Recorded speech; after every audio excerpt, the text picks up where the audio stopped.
नमस्कार. घरकाम करणाऱ्या एका व्यक्तीच्या एका वाक्यानं आजच्या या विषयाकडे बघायला लावलं. साधं वाक्य होतं. त्यांनी रागामध्ये त्या व्यक्तीने एक वाक्य उच्चारलं घरात काम करणाऱ्या, की जिथं माणुसकीच नाही, जिथं माणूस माणसाला समजून घेत नाही, त्या ठिकाणी डबल पगार दिला तरी मी काम करणार नाही. माणुसकी नाहीये, माणूस माणसाला समजून घेत नाही, त्या ठिकाणी डबल पगार दिला तरी मी काम करणार नाहीये. या वाक्याने ना इतकं सजग केलं, इतकं जागृत केलं आणि समाजातल्या सगळ्या घटनांकडे बघायला लावलं. गंमत आहे बघा. आपलं कुटुंब असू देत, आपले ओळखीचे असू देत, मित्रपरिवार असू देत, समाजामध्ये असू देत, ऑफिसमध्ये असू देत, बिझनेसमध्ये असू देत, जिथे जॉब करतोय, बिझनेस करतोय, अशी ठिकाणं असू देत. अशा ठिकाणी ना आपण जेव्हा समोरच्या माणसाला तो माणूस आहे असं समजून त्या क्षणाला काय करणं गरजेचं आहे, त्या क्षणाला आपल्याकडून काय प्रतिक्रिया जायला पाहिजे हे गरजेचं आहे हे आपण समजून घेतो, तेव्हा ती परिस्थिती, तो प्रसंग, ते ताणतणाव, घरातले वाद, समाजातले, ऑफिसमधले वाद निव्वळले जाऊ शकतात.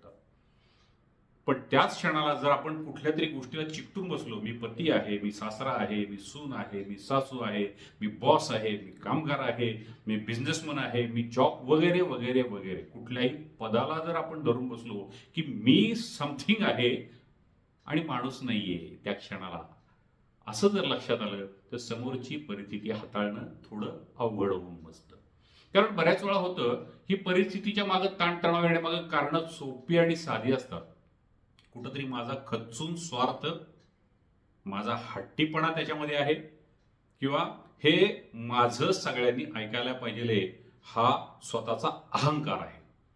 ह्या तीन गोष्टीच प्राधान्याने ठरतात आणि त्यावेळेस माणुसकी हा दुय्यम भाग ठरतो. मग त्यावेळेस पती असेल तर म्हणतो मी पती आहे, सासू सासरे असतील तर आम्ही अनुभवी सासू सासरे, सून असेल तर म्हणते मी आजच्या काळातली आहे, जावई असेल तर म्हणतो मला मान दिला पाहिजे, ऑफिसवाला असेल तर मी बॉस आहे, माझं ऐकलं पाहिजे सगळ्यांनी. आणि आपण ती कधी कधी रागाची ऍक्टिंग करतो. मग आपल्या कुटुंबाला नुसतंच आपण सांभाळतोय, घरच्यांना सांभाळतोय अशी ऍक्टिंग करतो.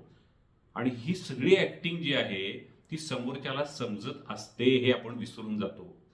कारण आपणही माणूस आहे, तोही माणूस आहे. दोघांच्या मध्ये जर काय आला असेल तर हा स्वार्थीपणा आलाय, हा अहंकार आलाय, माझेपण आलंय. आणि हे सगळ्या गोष्टींमुळं ह्यामध्ये तणाव निर्माण झालाय कुटुंबामध्ये, समाजात, मित्रमैत्रिणीत, ऑफिस बिझनेसमध्ये. मग याला गरजेचं काय? मी कुणीतरी आहे त्या पदावर या क्षणाला हे विसरून जाऊन, हा प्रसंग समोर असा घडलेला आहे, घरामध्ये असेल, समाजात असेल, कुटुंबात असेल, बिझनेसमध्ये असेल, हा प्रसंग आता घडला आहे आणि माणूस म्हणून मी त्या घटनेकडे कसं बघायला पाहिजे हे सजगतेनं आणि अवेअरनेसच्या पद्धतीने जर आपण पाहिलं तर तो प्रसंग आपल्या हातात येऊन आपलं कुटुंब आनंददायी होऊ शकेल. पण त्या क्षणी माझ्या कुटुंबात माझ्या मुलांना एक्झॅक्टली काय हवंय, माझ्या आई वडिलांना आता एक्झॅक्टली, आई वडील जरी पद नसलं तरी हे माणूस आहे, ज्येष्ठ नागरिक आहे, यांना काय हवंय, ही तरुण पिढी आहे, या तरुण पिढीची भाषा वेगळी आहे, यांना एक्झॅक्टली काय हवंय हे कुटुंबात पाहायचंय. मित्रमैत्रिणींच्या मध्ये आपल्या समवयस्क असेल नाही तर कमी जास्त वयाचे असतील, पण यांच्यामध्ये त्यांच्या कुटुंबाचं वातावरण, त्यांची विचारसरणी काय आहे, त्याप्रमाणे मी माणूस म्हणून त्यांच्याशी आज कसं वागलं पाहिजे, या घटनेकडे जर पूर्ण शांतपणे, सजगपणे जर पाहिलं तर आपली नाती टिकतील. घरात असेल, बाहेर असेल, ऑफिसमध्ये असतील, ही नाती टिकून राहतील. आणि जर ही नाती टिकली तर आपल्या जीवनामध्ये सुखाचे जास्तीत जास्त क्षण येतील. असं नाही दुःख येणार नाही, दोन माणसं वेगळी म्हटल्यावर त्यांचे विचार वेगळे, पण थोडंसं समजूतदारपणा माणूस म्हणून जर आपण केला तर तो प्रसंग आपल्याला त्या क्षणाला सुखद आणि सुसह्य होऊन जाईल. पण आपण जर हट्टीपणा, आपला स्वार्थ आणि फक्त आपण मला तुझी काळजी आहे असं घरच्यांच्या समोर ऍक्टिंग केली तर घरच्यांनाही समजत असतं आपल्या मुलीला, आपल्या वडिलांना, आपल्या सासूला, आपल्या सुनेला आपल्याबद्दल खरंच किती प्रेम आहे ते. असं नसतं, कोणाला कळत नाही, समोरच्याला सगळं कळतं. मग त्या क्षणाला काय करायचंय, हा आपण कुटुंबात आहोत, समाजात आहोत, तोपर्यंत हे करणं भाग आहे ना. आपण अगदी प्रपंचापासून मोक्षासाठी अध्यात्मामध्ये पूर्ण वैराग्य स्वीकारले आणि हे सगळं नको तेव्हाच्या गोष्टी वेगळ्या आहेत. पण आपण समाजात आहे, नोकरी करतोय, बिझनेस करतोय, प्रपंच, कुटुंब हे सगळं चाललंय ना, तोपर्यंत एक माणूस म्हणून आपल्याला हे समजून घेणं गरजेचं आहे की समोर एक्झॅक्टली घटना काय घडते, समोरचा माणूस का तसा रिॲक्ट होतोय, त्याची का तशी प्रतिक्रिया यायला लागली, ते करताना मी माझ्याकडून आधी काय बेस्ट करू शकतो किंवा करू शकते, हे जर आपण शांतपणे विचार केला तर आपली जास्तीत जास्त नाती जी आहे ती सुसह्य व्हायला लागतील. अन्यथा मग लोक तोंडापुरती हाय कसं काय बरं म्हणतील आणि मागं गेली की एकमेकाबद्दल नावं ठेवून बोलायला लागतील.